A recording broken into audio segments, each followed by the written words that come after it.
Salut à tous et à toutes, c'est Sachou, j'espère que vous allez très bien, mon cas ça va nickel comme d'habitude. Et aujourd'hui, vous l'avez lu sur le titre et vu sur la miniature, nous allons raconter une creepypasta.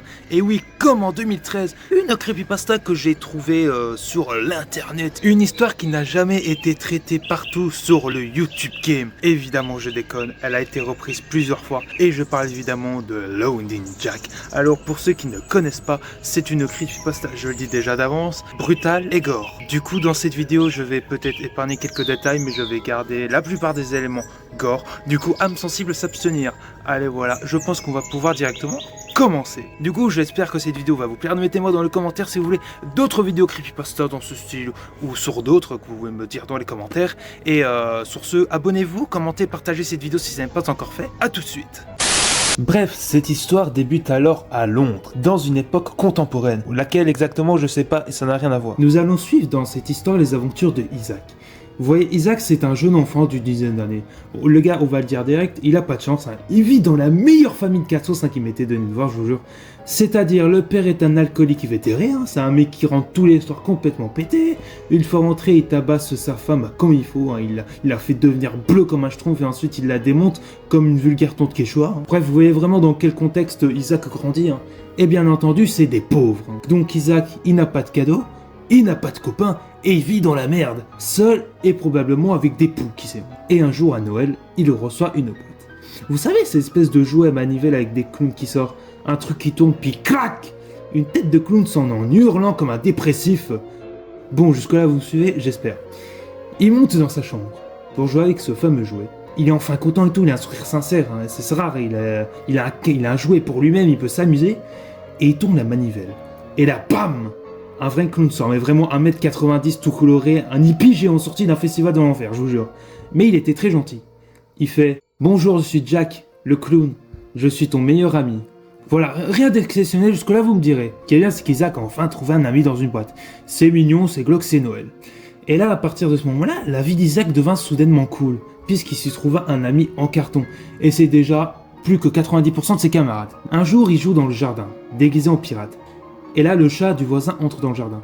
Isaac lance à Jack « Un ennemi !» Jack, évidemment, comme bon moussaillon qui se respecte, il attrape le chat et il le tord comme un citron, il le tue. Le chat explose, hein. Enfin, au moins d'une partie de sa tête. Hein. Isaac, évidemment, il se rend compte que « Oups, ah merde, on a peut-être tué le chat !» Et il décide de le planquer vite fait. Le soir même, hein, la mère d'Isaac, donc Bobonne qui se fait défoncer telle une tante quechua, lui demande « Mon chéri, c'est toi qui as tué le chat ?» Le gamin paniqué et tout, il dit « Bah non, c'est Jack !» La mère comprend sur le coup que son fils parle à une boîte, hein, donc il est temps de l'envoyer évidemment en pensionnat. C'est tout à fait logique. Jack, lui, reste enfermé dans sa boîte seul. Et avant de partir pour le pensionnat, Jack lui lance « Tu vas me manquer, je reviendrai. » Oh là là, qu'est-ce que c'est triste. Jack déprimé perd ses couleurs, il devient noir et blanc. Un soir, le père d'Isaac rentre encore une fois complètement plein comme une huître. Et là, une idée. Il se fait un remake de Rocky 4. Voyez la scène entre Ivan Drago et Rocky Balboa. Pareil, il la frappe de ses violences et il la tue. Ouais, vos violences conjugales, vous connaissez tout ça. Et peut-être qu'il la viole au passage. De toute façon, ce genre de mec cache toutes tes cases, on est d'accord. Hein. Les flics, évidemment, arrivent, l'arrêtent et le lendemain, il est pendu. Bon débarras, j'ai envie de vous dire. Hein. Le karma, de toute façon, a fini par la rattraper avec une corde. Isaac devint orphelin, évidemment. Et des années plus tard, majeur, il revint dans la maison familiale. Jack, toujours dans sa boîte, l'observe et se dit « Bon, mon copain il est revenu, mais est-ce qu'il vient me voir ?» Évidemment que non. Isaac a grandi et a développé d'autres passe-temps assez chelous que je vais vite vous expliquer. Genre par exemple un soir, il ramène une jolie blonde dans la maison, yeux bleus, sourire d'actrice porno, tout le paquet, bref t'as compris. Il picole, il se roule des pelles, et Jack dans sa boîte il observe genre « Wouah, c'est nouveau ça !» La température monte, la braguette aussi j'ai envie de vous dire, mais là la blonde lui met un vent monumental, tu vois une torgnole cosmique même. Et le problème, c'est que Isaac, il aime pas le refus, tu vois. De toute façon, vu l'enfance qu'il a eue, une petite critique, ça peut vite partir en couille. Hein. Alors il décide de la violer. Voilà, là, c'est là qu'on rentre terriblement dans le côté crade et gore de la creepypasta. Sauf qu'elle se défend. Et évidemment, tu m'étonnes qu'elle va pas se laisser faire. Elle le frappe, il frappe en retour, et puis bam, il la tue. Bon, en même temps qu'il explose la tête sur le parquet, ce qui est évidemment un petit détail, Jack reste toujours dans sa boîte et il se dit Mais c'est que c'est mignon ce jeu, dis donc. Isaac visiblement trouve ça fun, hein. Et au lieu de se rendre, il la découpe en rondelles version massacre à la tronçonneuse. Qu'est-ce que j'ai envie de vous dire, il s'amuse. Et en plus, il redemande, parce que le lendemain, il ramène une autre meuf. Il la découpe aussi, et il commence à prendre goût à la boucherie, tu vois. Jack, il kiffe. Tu vois, c'est le voyeur de l'au-delà. Il mate comme un pervers au fond de sa boîte, hein. Et chaque soir, Isaac ramène du monde. Des filles, des mecs, il prend tout. Même des chiens, peut-être, ça se trouve, hein. Et un jour, il va encore plus loin. Et oui, il s'en prend à une aveugle. Il s'amuse à la torturer avant de lui éclater la tronche dans l'escalier. Et il se fait même un atelier. Bol en crâne, chaise en peau, lumière faite avec des tibias, vraiment. Et oui, c'est un mec qui a des principes. Alors là, je pense qu'effectivement, vous vous dites que c'est une véritable boucherie, que ça pourrait pas aller plus loin. Mais ça peut aller encore plus loin. Et oui, c'est tout simplement d'une de ces logiques incroyables. Parce que Jack commence à en avoir marre. Il trouve ça marrant, ça, de voir Isaac démonter des bouches. Mais il s'ennuie, il a envie de participer. Et un jour, Isaac retrouve la boîte. Il la regarde, et là, Jack sort de la boîte.